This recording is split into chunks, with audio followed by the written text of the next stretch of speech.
Intercompany profit transaction plan asset. Transaksi interperusahaan jual beli aset tetap yang melibatkan profit, ya.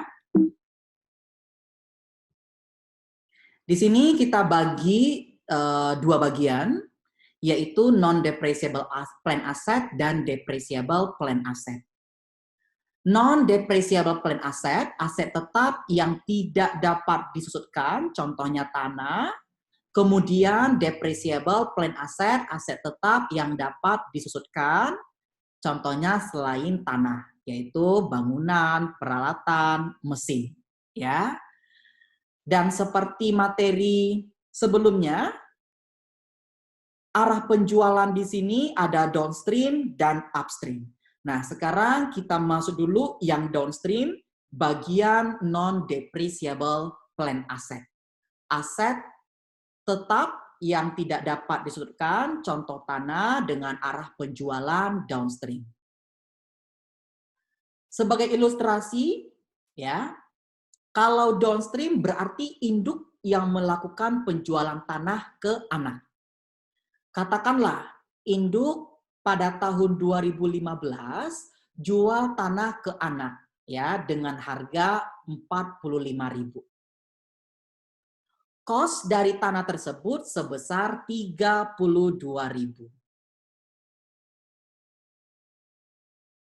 Artinya, induk memperoleh keuntungan atas penjualan tanah sebesar 13.000, ya. 45.000 dikurangkan dengan 32.000. Nah, sebelum kita masuk jurnal penyesuaian dan eliminasi, kita analisis dulu dari pencatatan jurnal masing-masing di buku induk dan anak.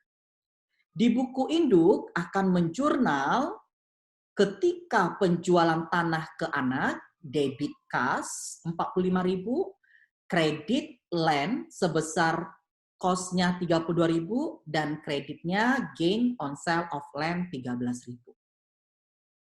Di bukunya anak akan menjurnal debit land 45.000 dan kredit kas 45.000.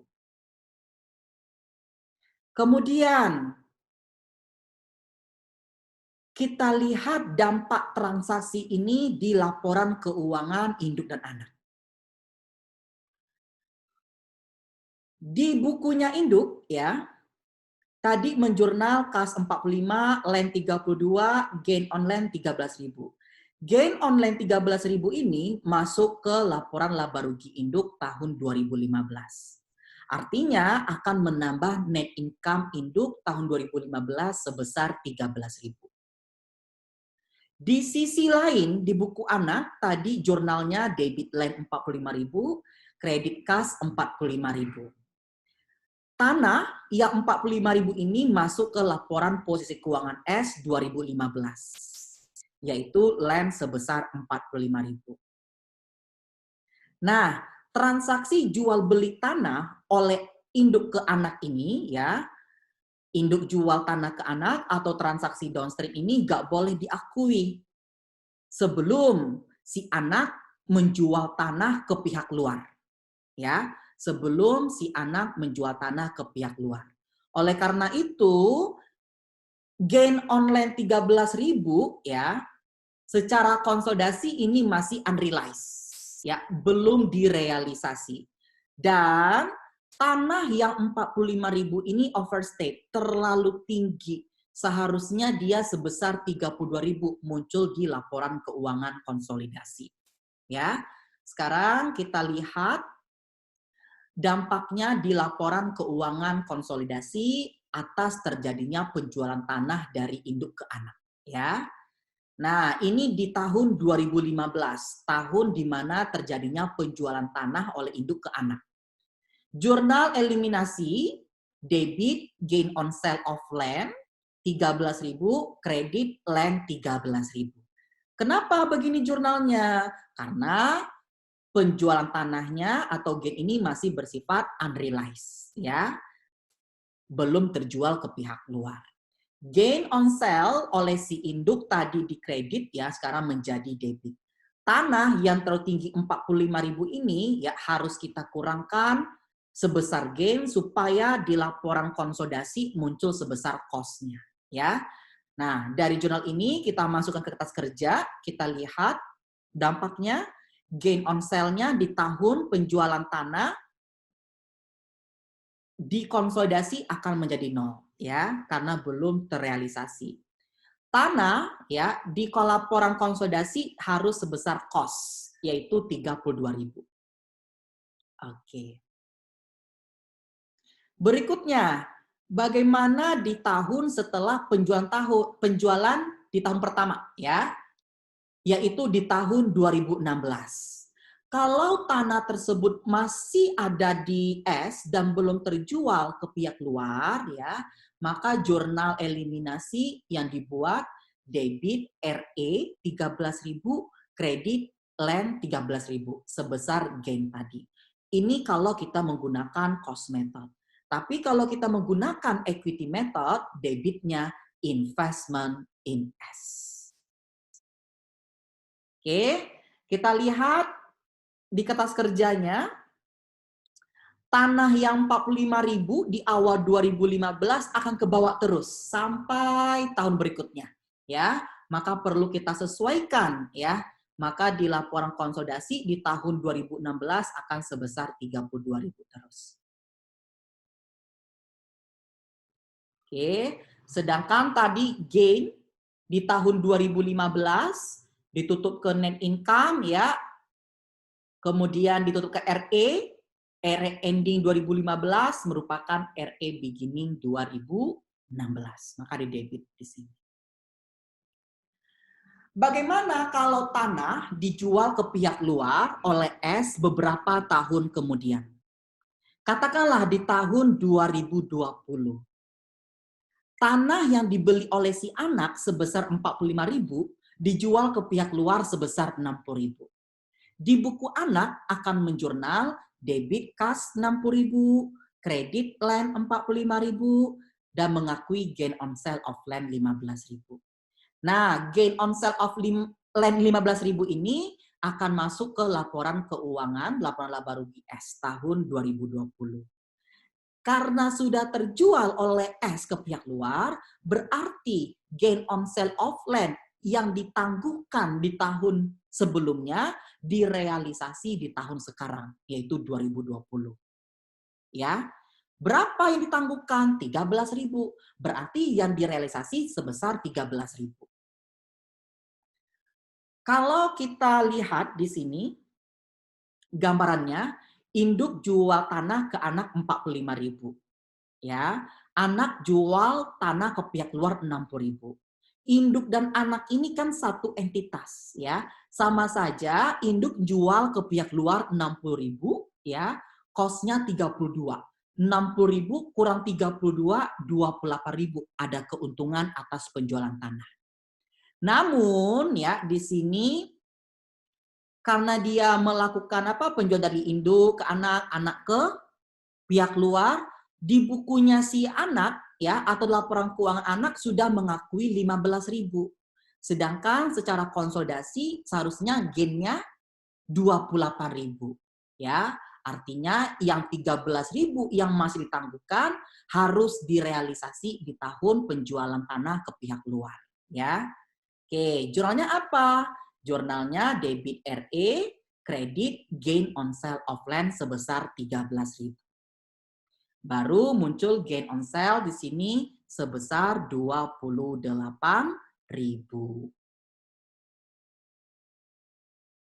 Di buku anak sudah ada sini 15.000, ya. Yang kita jurnal yang ditangguhkan. Pak, bagaimana kalau seandainya si anak jual ke pihak luar 100.000?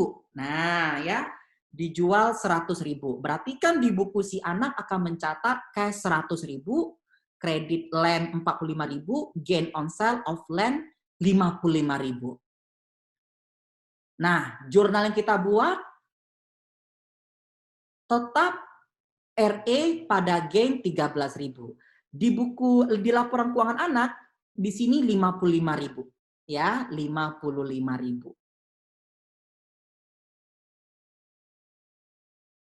Artinya bagaimana?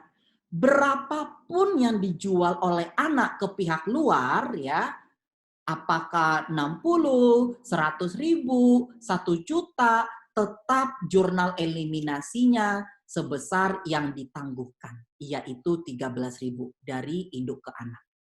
Oke ya, berapapun penjualan oleh anak tetap realisasi sebesar yang ditangguhkan dari induk ke anak. Sekarang bagaimana perhitungan NCI expand di tahun penjualan tanah di 2015? Nah, kalau downstream kan seluruhnya ke CI larinya ya. Untuk NCI expand tidak berpengaruh. Jadi persentase NCI dikalikan net income.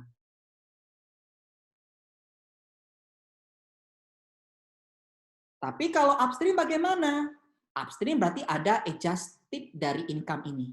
Net income dikurangkan sama amortization, dapat adjusted income dikurangkan unrealized gain on land. Baru dikalikan sama persentase NCI-nya. Oke. Kalau di tahun setelah penjualan tanah, untuk downstream dan upstream sama. Ya, kenapa? Karena hanya di tahun pertama saja atau di tahun penjualan muncul gain atau loss. Ya, sedangkan di tahun berikutnya seperti biasa. Kecuali ya tanah tersebut sudah terjual. Ya, udah terjual. Kalau udah terjual, kalau downstream sama seperti ini, kalau upstream berarti sini ditambah nanti realisasi gain-nya atau mengurangkan loss-nya. Nah, sekarang kita masuk ke depreciable plant asset. Aset tetap yang dapat disusutkan. Masih downstream, ya. Berarti ini contohnya bukan tanah. Contohnya selain tanah bisa equipment, building, machinery, ya. Sebagai ilustrasi, si induk jual equipment ke anak sebesar 45.000. Equipment tersebut awalnya cost-nya 32.000, ya. Akumulasi depresiasinya 12.000. Book value-nya 20.000. Nah, dengan nilai buku 20.000 ini, equipment dijual ke anak 45.000. Artinya, si induk memperoleh keuntungan atas penjualan equipment sebesar 25.000. Ya, kita lihat jurnal masing-masing di buku P dan di buku S. Di buku P akan mendebit kas sebesar 45, kemudian mendebit accumulated depreciation 12.000, melepaskan tanahnya sebesar cost 32.000 dan mengakui gain on sale of equipment 25.000. Di buku anak akan mendebit equipment sebesar 45.000 dan mengkredit kas sebesar 45.000. Nah, posisi tanah sekarang punya si S, ya, berarti S yang menggunakan, ya. Nah, kita lihat di sini equipment kalau digunakan kan berarti ada depresiasi ya. Tadi umurnya 5 tahun. Kita jurnal di buku S, depreciation expand pada accumulated depreciation sebesar 9.000. Dari mana? 45.000 dibagi 5. Ya, ini di buku S. Kenapa Pak 45.000 bagi 5 oleh si S? Karena dibelinya 45.000, ya.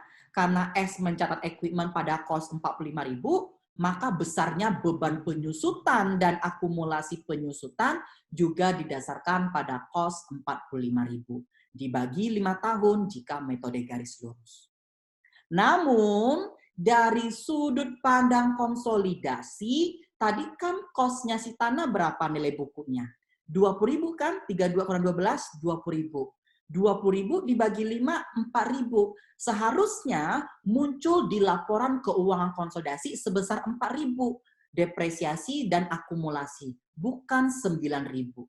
Ya, artinya depresiasi ini terlalu tinggi, ya, terlalu tinggi 5.000. Oke.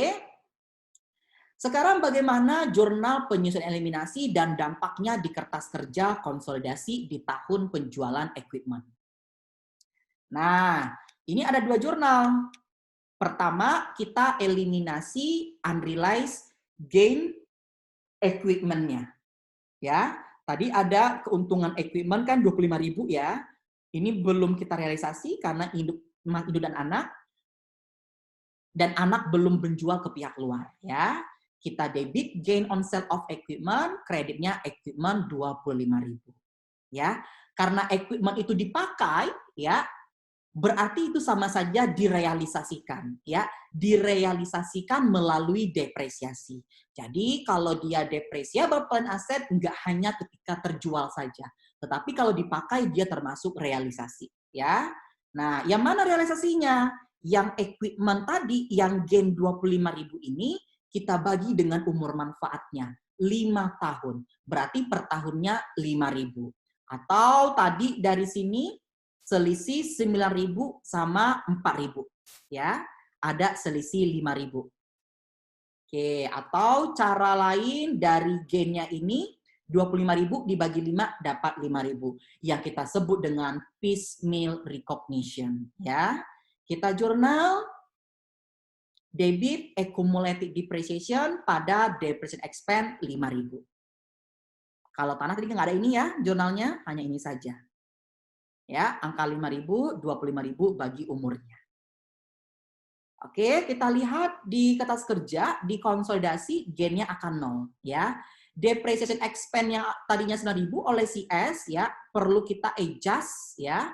Nah, di konsolidasi itu harus muncul 4.000 ya, bukan 9.000 ya, harus muncul 4.000. Begitu juga untuk akumulasi. Dan untuk equipment ya, ini terlalu tinggi 45.000. Seharusnya dia sebesar book value-nya, yaitu 20.000 secara konsol. Bagaimana di tahun berikutnya setelah tahun penjualan equipment, yaitu tahun 2016. Nah ya, ingat di sini tadi realisasi ya, akumulasinya di sini ada 5.000 tahun 2015. Akumulasi ini kebawa ke tahun 2016. Nah, kita jurnal yang kedua, debit RE, debit akumulasi, kredit equipment. Ya, nah equipment ini sebesar 25.000, sebesar gain tadi, ya, karena belum terjual equipment ke pihak luar. Kalau dia udah terjual, berarti equipment-nya ganti dengan gain, udah realisasi. Nah ini belum terjual, berarti 25.000. Nah akumulasi depresiasi 2015, ini 2015 ya, akumulasi depresiasi 2015 ya yang sudah realize yaitu 5.000. Berarti RE-nya 25.000 kurang 5 yaitu 20.000. Kemudian akumulasi depresiasi 2016 pada depresiasi expense 5.000. Kalau kita menggunakan metode ekuitas, debitnya berarti sini investment in S. Kemudian bagaimana di tahun berikutnya lagi, tahun 2017? Berarti kita asumsikan si equipment belum terjual di tahun 2017. Akumulasi depresiasinya bukan 5.000 lagi, tapi 2015 ditambah 2016, berarti sini sudah 10.000. Ya, sudah 10.000. 25.000 kurangi 10.000, yaitu 15.000. Ya, 15.000. Kalau menggunakan metode ekuitas, RE-nya diganti dengan investment in S. Jangan lupa realisasi atau piecemeal-nya accumulated depreciation pada depreciation expense 5.000. Begitu sampai seterusnya. Nah, sekarang bagaimana kalau equipment yang dibeli itu mengalami kerugian? Ya, kita ilustrasikan seperti ini. Book value equipment oleh si induk 20.000. Kemudian dijual ke anak sebesar 15.000. Berarti kan si induk mengalami kerugian atas penjualan equipment sebesar 5.000. Ya, equipment masih 5 tahun. Oke. Kita lihat dulu di buku masing-masing P dan S. Nah, di buku P akan mendebit kas sebesar 15.000, kemudian accumulated depreciation 12.000, ya, kemudian kreditnya 32.000, baru loss-nya di debit 5.000. Di buku S akan menjurnal debit equipment pada kas sebesar 15.000 dan melakukan depresiasi, yaitu depreciation expense pada accumulated depreciation sebesar 3.000. Dari mana? 15.000 dibagi 5. Oke. Namun ya, secara konsolidasi seharusnya depresiasi sama akumulasi itu 4.000, bukan 3.000. Berarti ini terlalu kecil penyusutannya. Ya, kita tambah 1.000 kalau dia loss, ya. Nah, sekarang kita masuk ke jurnal di tahun penjualan, sama jurnalnya debit equipment, credit loss, ya. Karena loss normal debit, unrealized kita kreditkan. Kemudian piecemeal-nya 5.000 dibagi 5, 1.000, ya. Berarti depresiasi pada akumulasi sebesar 1.000 karena dia loss, ya. Tadi depresiasinya terlalu kecil, maka di debit. Kita lihat di kertas kerja konsolidasi, loss on sale of equipment-nya 0, depresiasi 3.000 ini terlalu kecil, harus ditambahkan, seharusnya muncul di konsolidasi sebesar 4.000. Ya, dan equipment-nya harus sebesar book value-nya, yaitu 20.000. Itu 2015. 2016 bagaimana Pak kalau dia masih belum terjual ke pihak luar? Nah, berarti tetap ya, tadi kan dia rugi ya, equipment-nya 5.000. Nah, akumulasinya berapa? Tadi akumulasinya 1.000. Nah, masukkan sini akumulasinya 1.000. 2015. Berarti REP-nya 4.000. Kalau kita menggunakan equity method, ganti RE-nya sama investment in S. Ya. Jangan lupa ini piecemeal recognition, depreciation expense pada akumulasi 1.000. Di tahun berikutnya berapa lagi Pak? 2017. Berarti kalau belum terjual equipment-nya, debit equipment 5.000, akumulasi 2.000, RE-nya menjadi 3.000, dan seterusnya. Oke? Sekarang dampak transaksi ini ke perhitungan NCI, ya. Kalau dia downstream, ya penjualan apa tadi equipment, ya nggak ngaruh, ya. Kalau downstream seluruhnya ke induk, ya, berarti percentage NCI dikalikan net income S. Tapi kalau upstream, nah baru ngaruh ya ketika ada gain, ya. Berarti net income S dikurangkan dengan unrealized gain ditambah recognized piecemeal of gain. Kalau loss berarti net income S ditambah unrealized loss dikurangkan dengan recognized piecemeal of loss. Baru dikalikan sama percentage of NCI. Ya. Nah, itu di tahun penjualan ya. Sekarang di tahun berikutnya setelah penjualan depreciable asset di tahun 2016 pembuatan kertas kerja konsolidasi periode selanjutnya tidak akan ada eliminasi gain loss on sale of an asset karena akun gain or loss ini hanya muncul di tahun pertama saja atau di tahun penjualan. Nah, karena si S tetap mencatat beban depresiasi, ya, maka akan ada di tahun kedua setelah tahun penjualan pengakuan atau recognize piecemeal of gain atau loss. Nah, untuk perhitungan NCI expense di tahun setelah tahun penjualan 2016, 2017 dan seterusnya, berarti net income S ditambahkan sama piecemeal recognition, ya, yang gain atau dikurangkan sama yang loss, ya, baru dikalikan sama persentase NCI-nya. Oke, ini transaksi downstream. Sekarang bagaimana kalau transaksi upstream, ya? Nah, ini transaksi upstream. Berarti kalau upstream yang melakukan penjualan yaitu anak ke induk. Masih sama pembahasannya, kita bagi dua, ada yang non-depreciable asset, plan asset, yaitu tanah, dan ada depreciable plan asset, yaitu selain tanah, yaitu building, equipment, machinery. Nah, kita masuk dulu yang non-depreciable plan asset, tanah. Transaksi upstream, ya, sebagai ilustrasi, anak menjual tanah ke induk dengan harga 45.000. Cost-nya 32. Di buku anak akan menjurnal debit kas 45, kredit land 32, dan kredit gain on sale of land 13.000. Di buku induk akan menjurnal debit land, kredit kas yaitu 45.000. Nah, sekarang bagaimana di laporan keuangan konsolidasi atau di kertas kerjanya? Jurnalnya debit gain on sale of land 13.000 pada land 13.000. Ini jurnal unrealized gain on sale of land.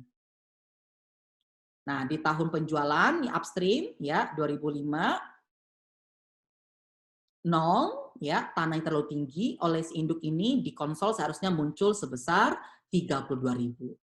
Bisa kita simpulkan bahwa baik menggunakan equity method atau metode biaya baik upstream maupun downstream di tahun pertama atau tahun penjualan jurnalnya sama ya, gain on sale pada land atau land pada loss ya, sama jurnalnya di tahun penjualan. Sekarang di tahun berikutnya 2006 dan selanjutnya ya. Kalau tanah tersebut belum terjual, berarti karena dia upstream, berarti ada bagian untuk MCI. Ya, ingat kreditnya land dulu 13.000 ya, sebesar tadi gainnya dibagi proporsional untuk RE, persentasenya kali 13.000, MCI equity-nya kalikan. Oke? Nah, sekarang bagaimana perhitungan NCI? Sama tadi ya, kalau downstream berarti nggak ada ngaruh ke NCI. Kalau upstream ngaruh ya di tahun penjualan tanah. Net income S dikurangkan unrealized gain on land dikalikan persentase NCI-nya. Oke, di tahun setelahnya sama ya, karena gain loss hanya muncul di tahun penjualan saja. Nah, sekarang masuk kita ke depreciable plan aset ya, aset tetap yang dapat disusutkan. Sebagai ilustrasi di sini ada equipment punya si anak kemudian dijual ke induk ya atau transaksi upstream ya. Nilai buku equipment-nya 20.000, dijual ke induk sebesar 45.000 dan masa manfaatnya 5 tahun. Kita lihat jurnal masing-masing di buku induk dan anak. Di anak akan mendebit kas 45.000, akumulasi 12.000, kreditnya equipment sebesar cost 32.000 dan gain on sale 25.000. Sedangkan di buku induk akan mendebit equipment dan akan mengkredit kas masing-masing sebesar 45.000.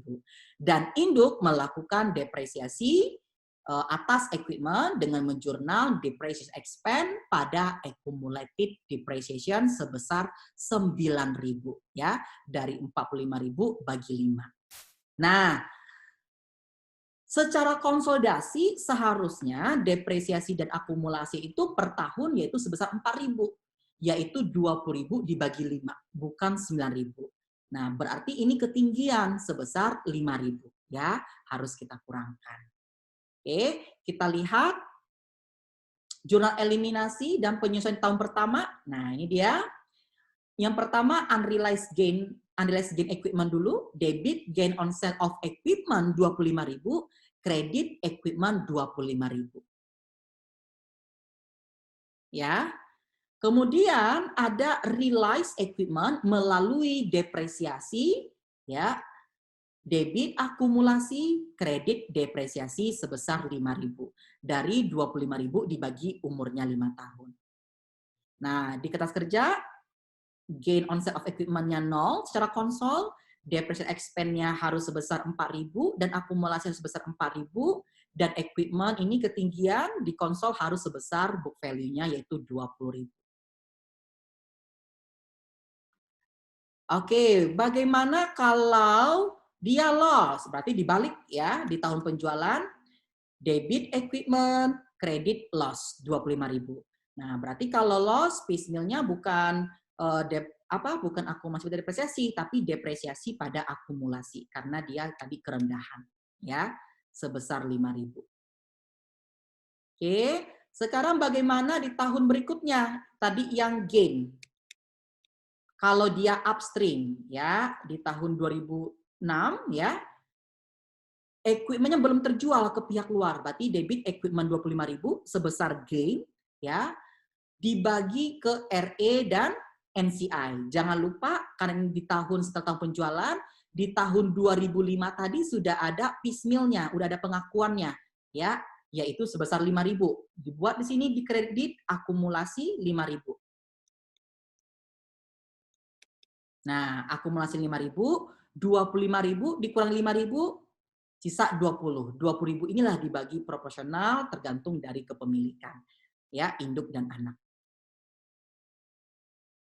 Kemudian di sini debit akumulasi, kredit depresiasi ya, yang 5.000 ini, 25.000 dibagi 5, 5.000.